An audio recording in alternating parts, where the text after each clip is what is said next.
মাঝরাতে ট্রেন। ঢাকার কাছের এক ছোট স্টেশন। প্রতি রাতে 12টার পর একটি পুরনো ট্রেন দেখা যায়, কিন্তু আশ্চর্যের বিষয় হলো সেই ট্রেনের কোনো নাম ছিল না, কোনো টিকিট ছিল না, কোনো চেকার ছিল না। আর ট্রেনটি কোথা থেকে আসতো কেউ জানতো না। লোকজন বলতো ওই ট্রেনে যে মানুষ উঠতো সে আর ফিরতো না। একদিন কলেজ ছাত্র আরিফ এসব কথা বিশ্বাস না করে সে ঠিক করলো আজ রাতে সে সত্যিই যাবে সেই ট্রেনে। রাত 12টা বাজতেই ট্রেন স্টেশনে ঘন কুয়াশায় নেমে এলো। হঠাৎ দূর থেকে ট্রেনের হর্ন শোনা গেল। পুরনো কালো ট্রেনটা ধীরে ধীরে স্টেশনে এলো। আরিফ ভিতরে উঠল। ট্রেনের ভিতরে অদ্ভুত নীরবতা।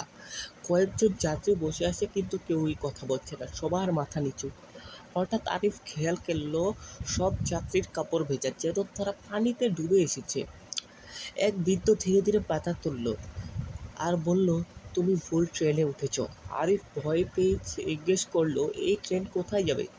বৃদ্ধ মুখে ধীরে ধীরে ভয়ানক হাসি ফুটে উঠল, মৃতদের শহরে। তো ঠিক তখনই ট্রেনের সব লাইট নিভে গেল।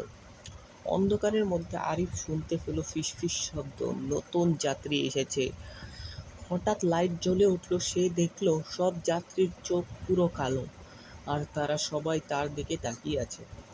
আরিফ দৌড়ে দরজার দিকে গেল, কিন্তু দেখল দরজা বন্ধ। আর ট্রেনের গতি বাড়ছে।